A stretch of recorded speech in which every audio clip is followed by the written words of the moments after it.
Bien, señores, estamos de vuelta con Matinal, haciendo un programa extra aquí con César Largan, que es el vicepresidente ejecutivo del Consejo Nacional de la Empresa Privada, que también ha estado muy involucrado, aparte de las actividades económicas, al tema de la vacuna, porque el primer aporte vino justamente del sector empresarial para que el país estuviera adoptado. Cuéntenos, desde el punto de vista empresarial, ¿cómo ven ustedes el proceso? Bueno, muy buenos días, Percio, Laura, Alberto y a todos los amigos que nos ven esta mañana. Miren, acabamos de cumplir un año que se identificó el primer caso de COVID en la República Dominicana y todos los efectos económicos y sociales son secundarios. El eje central de esta crisis es sanitario y precisamente desde marzo del año pasado movilizamos recursos para fortalecer la capacidad sanitaria de respuesta por parte de las autoridades. En una primera fase de marzo a agosto, concentrado precisamente en adquirir pruebas, equipos de protección personal, ventiladores, medicamentos, en momentos en que colapsaba la logística internacional y hasta conseguir una mascarilla era algo difícil. En una segunda etapa, a partir de agosto y sobre todo con la entrada de las nuevas autoridades, pues también hemos colaborado en las gestiones para la adquisición de las vacunas y sobre todo en el financiamiento de las mismas y del plan de vacunación de manera extendida. ¿Tienen ustedes alguna cifra de cuál ha sido el aporte del sector empresarial en esta? En esta fase nosotros aportamos vía CONEP con los recursos aportados por empresas, 8 millones de dólares que constituyó el pago del inicial del 20% de la vacuna de AstraZeneca. En adición a eso se ha gestionado un segundo fondo con aporte de las administradoras de riesgo de salud que asciende a 6 millones de dólares y esos actualmente están destinados al soporte complementario del plan. Es decir, la adquisición de jeringuillas, de alcohol, de todo lo que se necesita para poder implementar ese plan. Nosotros no entregamos recursos al gobierno, nosotros recibimos sus necesidades y entregamos los bienes que se necesitan para este plan. César, parte de todo este proceso ha tenido que ser paulatino. Primero se compraron las vacunas, luego se presentó el plan. Primero quisiera saber cuál es el sentir del sector empresarial con lo que se está logrando desplegar como parte del plan de vacunación. Pero igualmente quisiera que nos cuentes qué opinan ustedes de la situación denunciada por el presidente de la República ante el Congreso Nacional de que no ha logrado que se haga entrega de esas vacunas que ya se encuentran en buena medida pagas y que el gobierno ha tenido que salir a buscar otras fuentes de vacunas alternativas para garantizar el inicio del plan. En primer lugar, Laura, y sin que quepa la menor duda, nosotros apoyamos plenamente el plan. Apoyamos 100% porque entendemos que si algo de optimismo se ve, algo de luz al final del camino, es precisamente que podamos vacunar a la población, podamos conseguir un nivel de inmunidad que nos permita sobrepasar lo más grave de esta crisis que hemos estado viviendo. Entonces, todo el apoyo al plan, por eso la movilización de recursos y el apoyo técnico ha estado disponible. Ahora bien, nosotros también hemos sido testigos de cómo ha colapsado la logística de manera internacional, cómo los compromisos no han podido ser cumplidos a tiempo, no solamente para la República Dominicana, sino para muchos otros países. Evidentemente, como mencionó el presidente Luis Abinader, países más desarrollados que tienen la capacidad de producción y han tenido una priorización para su población han afectado la cadena logística internacional. Pero no solamente con la vacuna, hasta con las jeringuillas o con los insumos que se necesitan para la aplicación de la vacuna. Entonces, por eso algo que hay que valorar es que no hemos descansado en una sola fuente de proveedor de la vacuna, sino que se han abierto a otras posibilidades para poderlas tener en el tiempo necesario. César, ¿deja esto algunas lecciones al sector empresarial como para tener algunas iniciativas en inversiones específicas en estos negocios de la medicina? Definitivamente, y cuando Bill Gates hace algunos años mencionaba que una pandemia iba a detener el mundo y que podía estar en riesgo de colapsar. Y que para lo único que no estaba preparado era para eso. Uno se imaginaba que esto era algo lejano, pero yo creo que si bien es cierto la capacidad de respuesta ha ido acorde con lo inesperado y la dimensión de esta crisis, no menos cierto es que a futuro pues nos deja esa lección precisamente de ser proactivos en estas gestiones. En el caso de la República Dominicana se ha visto una reducción en el caso de los contagios, de las muertes. A consecuencia de eso, el presidente ha dispuesto en un decreto que el toque de queda, flexibilizarlo, llevarlo a las 9 de la noche con una 3 horas hasta las 12 de la noche de circulación, en el caso de los fines de semana a las 7 de la noche y hasta las 10 de la noche a la circulación. ¿Cómo tú ves este proceso y si tú crees que ya se puede eliminar el toque de queda definitivamente para para que las empresas, los negocios vuelvan a resurgir como de este año de pandemia que lo ha postrado? Yo he tenido la oportunidad de hablar de este tema con ustedes varias veces a lo largo de la crisis. Sí. Es la primera presencial, hacía mucho que no nos veíamos, Sí. pero hemos visto varias etapas de la crisis. Nosotros desde el CONEP hemos sido coherentes desde el mes de mayo, cuando propusimos una reapertura gradual, segura y oportuna de la economía, porque decíamos que el eje central era la parte sanitaria y que aunque tuviese sus efectos económicos, no podían tomarse medidas que fuesen a afectar la parte sanitaria. Y hemos hablado siempre de indicadores. Y los indicadores en este momento sustentan que pueda existir una flexibilización de las medidas como las que estamos viendo.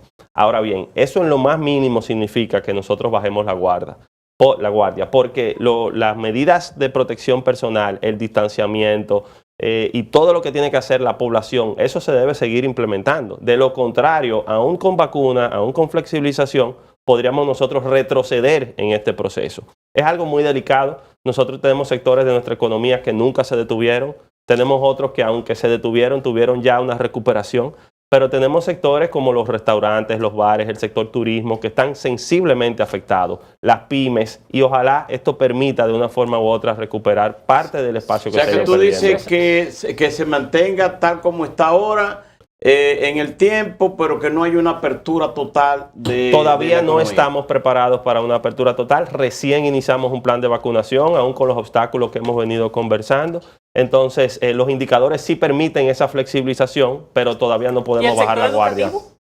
El sector educativo, nuestra posición también ha sido clara, Laura. Nosotros hemos planteado que se produzca una reapertura gradual, voluntaria por parte de los padres y segura, siempre que se le garantice la salud a los estudiantes, a los profesores, a sus familias y a las personas que trabajan más o ahí. menos en la línea de Educa, apoyando la... Compartimos exactamente, César. no solo Educa, sino muchas instituciones que han hecho ese planteamiento y lo hicimos en el Consejo de Educación la semana pasada. César, ha mencionado un sector de la economía que ha sido el más afectado y obviamente así como la vacuna es la cura para la gente, para la economía es la fluidez del dinero para ayudar a muchos sectores a recomponerse. Las autoridades han estado desarrollando líneas de financiamiento. Justamente antes de ayer, la Junta Monetaria dispuso unos 25.000 millones más para ser prestados. Pero ¿entiendes que hay que agilizar más eso, poner más recursos para ayudar a muchos de esos negocios a que vuelvan a recuperar su proceso? Los plazos, las tasas de interés, ¿cómo crees que deberíamos manejar esa situación ahora? Esta situación que estamos enfrentando no tiene una solución única. Por eso medidas tomadas en marzo eran las medidas de marzo, en agosto eran las de agosto. Pero lo que estamos viendo ahora es un año después, otro tipo de medidas, sobre todo focalizadas en los sectores más sensibles. Entonces, las pymes necesitan recursos porque prácticamente sus actividades dependen del día a día de la operación. Se han inyectado recursos en el sistema, pero hay que garantizar que efectivamente puedan acceder a esos recursos. Por ejemplo, en su momento nosotros planteamos el establecimiento de un fondo de garantías, porque no es solamente que el dinero esté en el banco, es que quien vaya a pedirlo tenga las credenciales para acceder a ese financiamiento. Hemos visto ahora, sobre todo en esta etapa más reciente, cómo se han facilitado algunos de esos procesos. Hay otras discusiones en curso, por ejemplo, en la Dirección General de Impuestos Internos se han venido postergando fechas del cumplimiento de compromisos establecidos. Entraremos en algún momento en la discusión de si vamos a seguir postergando fechas o ya abordar eso de una manera diferente. Entonces, son medidas que constantemente hay que venir tomando, cómo proteger el empleo, los suspendidos que vuelvan a trabajar y cómo evitar mayor desempleo en la República Dominicana con los programas de apoyo social. En el caso del presidente de la República, de su discurso el sábado pasado, habló sobre una fórmula de detener, de suspender el peaje sombra, vía legal, habló él. ¿Cuál es la posición del CONES en torno a esto? Porque eso también son empresarios, quizás estén extranjeros, pero también hay un asunto jurídico. ¿Cuál es la posición del CONES en torno a esa posición del presidente de la República? Lo que has mencionado, Alberto, y lo que precisamente mencionó el presidente, la vía legal. Entonces estamos hablando de contratos que tienen sus cláusulas, sus condiciones y los procedimientos para ser revisados. Entonces que se agoten los debidos procesos y que sea lo mejor para la República Dominicana. Pero apoya que el peaje sombra sea ya eliminado. porque estamos hablando de 7,000 millones de pesos que este año tiene que pagar el gobierno. Ya se han pagado 26,000 millones de pesos a ese consorcio que es, de acuerdo a lo que dijo el presidente, 6 veces lo que costó esa obra. Por eso te digo que por la información disponible efectivamente está siendo lesivo a los intereses del país. Una revisión de esas condiciones es lo más seguro, agotando la vía legal que esté disponible para hacerlo. César, permíteme volver al sector salud, porque como te dije, ante la ausencia de voceros tenemos que... Y no soy un vocero, Que tú hables, que tú juegues el doble rol. Te vamos a aprovechar para llenar algunas de las lagunas que tenemos con relación a este tema. ¿Qué pasaría si continúa la situación y el estatus actual en los cuales ni AstraZeneca ni Pfizer, que son las farmacéuticas a las cuales se le han entregado fondos y donde están los principales contratos, no hacen entrega de las dosis en un plazo razonable? Nosotros hemos visto ya, como dije, una gestión de diferentes fuentes de vacunas. Está AstraZeneca y Pfizer.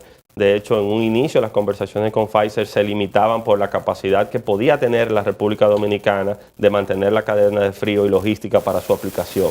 En el tiempo eso se ha ido resolviendo y ya contamos con esa capacidad. Ahí también hemos colaborado, pero hemos visto otras fuentes. COVAX y el acceso que tenga República Dominicana a las vacunas de COVAX, del programa global de vacunas, las vacunas que están viniendo actualmente de China y todas las que puedan tener acceso al final del día. Pero da el contrato margen como para que el gobierno pueda orientar esas compras sin quedar comprometido con un contrato incumplido y que además tengamos que pagarle a alguien que nos ha incumplido, como suele ocurrir muchas veces en muchos de los negocios. En otras palabras, ¿qué va a pasar con todo ese dinero que se le ha entregado a esas farmacéuticas si no cumplen? Señores, estamos atravesando un momento de crisis y lo que tenemos que garantizar es vacunar a la población de la República Dominicana. Pero es que constantemente. No han entregado esa vacuna. Pero eso no es un caso solamente de la República Dominicana. Y yo estoy completamente de acuerdo con ustedes. Debemos hacer las gestiones, la presión y todas las vías legales para que las farmacéuticas cumplan. Pero no es un caso solamente de la República Dominicana. Hay un caso que se menciona mucho, el de Israel, y el éxito que ha tenido Israel en su plan de vacunación. Israel, en primer lugar, tuvo un acceso prioritario, inclusive cuando no había autorización alguna de esas vacunas para aplicarlo. Y en segundo lugar, tuvo 2 fuentes y decidió irse por una sola.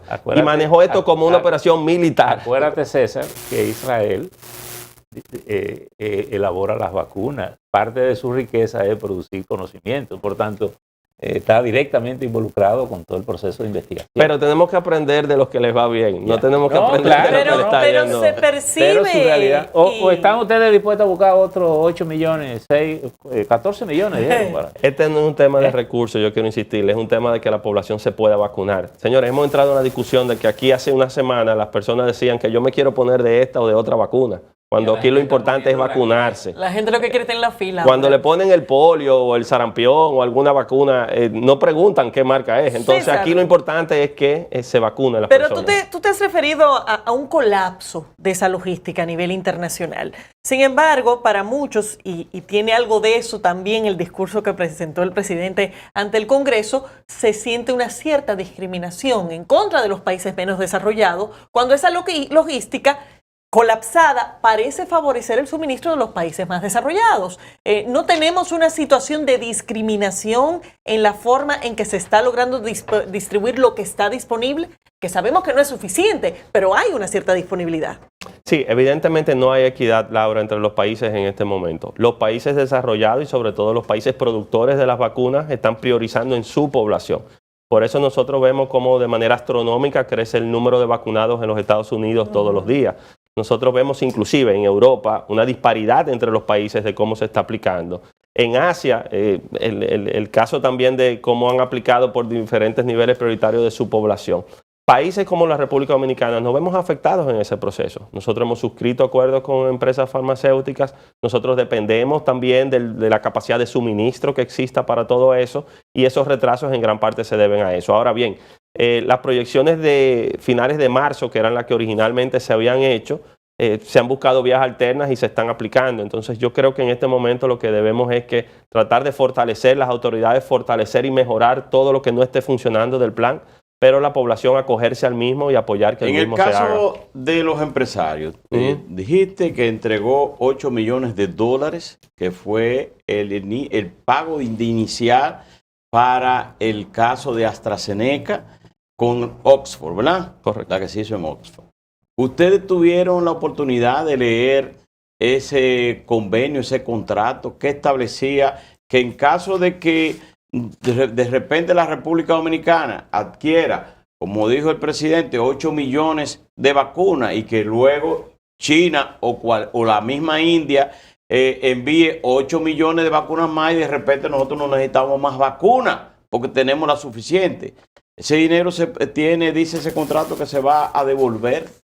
Quienes hemos sido gestores por parte del CONEP en este proceso, hemos suscrito una serie de acuerdos de confidencialidad como requisito para cada uno de esos procesos. ¿Y eso Sin procede, embargo, César, hablar de confidencialidad en un contrato que es público, en el sentido de que se está hablando de un suministro público de vacunas y que además es un tema tan importante? Sin embargo, para terminar la idea con Alberto, lo que quería comentar era que lo más que podría pasar es que la República Dominicana tenga más vacunas de las que originalmente había programado y vacune una porción mayor de su población. Originalmente el plan cubría 7.8 millones de dominicanos, que eran todos aquellos que estaban en la edad y cumplían con las condiciones para hacerlo.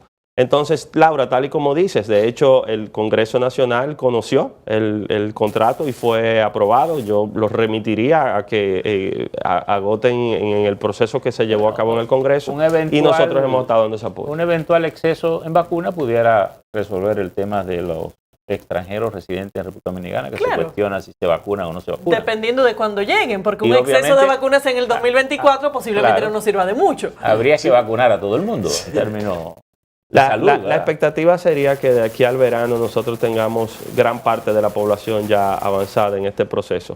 Eso dependerá de muchos factores, pero todos debemos confiar en que así sea. ¿Ha fijado el CONEP posición con el tema de la ausencia de los extranjeros en el plan de vacunación?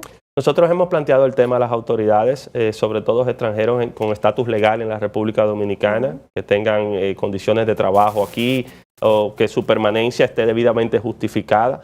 Hemos planteado a las autoridades también ver qué ocurre en otros países con este tema, porque al final del día el virus no te va a preguntar que si tú tienes papeles o no tienes papeles. Pero decía una cosa, César, ahorita mucho más importante, lo prioritario es el tema sanitario aquí. Por tanto, no importa que tú estés legal o no estés legal, porque si tú me vacunas y me dejas un virito con 2 patas andando en el medio porque tiene estatus, posiblemente está dañando el sistema. Es correcto. Es decir, Alfredo Pacheco, presidente de la Cámara de Diputados, ayer dijo algo con relación al tema e insinuó que pudiera utilizarse el exceso de vacunas para vacunar a la población que se encuentra en el país, aunque esté en situación de irregularidad. ¿Sería eso una salida viable? Lo que pasa es que yo insisto en que entiendo que algún vocero oficial debería venir y conversarlo, porque de nuestra parte lo que hemos hecho es apoyar el plan de vacunación, gestionar recursos del sector privado que han sido solidarios y sensibles en esta ocasión para apoyarlo, y luego ya las intríngulis, los detalles del plan, alguien oficial debe fijar la posición. Ojalá que así sea, y el apoyo que ustedes están dando para que los españoles, venezolanos, haitianos y otros ciudadanos que están en el país, eso van a seguir infectando si le da coronavirus. Percio lo mencionó, como no va a ser controlado de manera sanitaria esta pandemia en caso de que esos ciudadanos continúen andando en las calles sin ponerle su vacuna. Pero antes de terminar, me gustaría, ¿qué apoyo estarían dándole el CONET a las MIPYMES? Que estamos hablando de 300,000 que fueron prácticamente a la quiebra y 1 millón de sus empleados sin empleo. Yo me remito a cifras oficiales. Según lo que publica la TCS, al cierre del año 2020, se dejaron de cotizar 200,000 trabajadores. Si nosotros tenemos en cuenta la composición del tejido empresarial, el 80% de las empresas tienen menos de 15 trabajadores. y 2.000 empresas cerraron sus operaciones. Entonces nosotros tenemos que de una forma u otra revertir eso. Venimos trabajando, el CONEP no es solamente la gran empresa o la gran industria, el CONEP es parte de, las MIPYMES son parte del CONEP y de su directiva, y estamos en diálogo permanente con las autoridades y con ellos para poder avanzar y conseguir apoyos adicionales. César, ha sido muy grato conversar y creo que nos deja informaciones muy útiles, es decir que agradecemos a César Dargan, quien es el vicepresidente ejecutivo del Consejo Nacional de la Empresa Privada, esta conversación que ha tenido que moverse entre economía y salud. Hemos tenido que aprender de todo. Bueno, agradecerles a ustedes la audiencia en el día de hoy. Mañana estaremos de vuelta a partir de las 6 de la mañana. Pásenla bien, excelente, y sigan con nuestra programación del Grupo Televisa.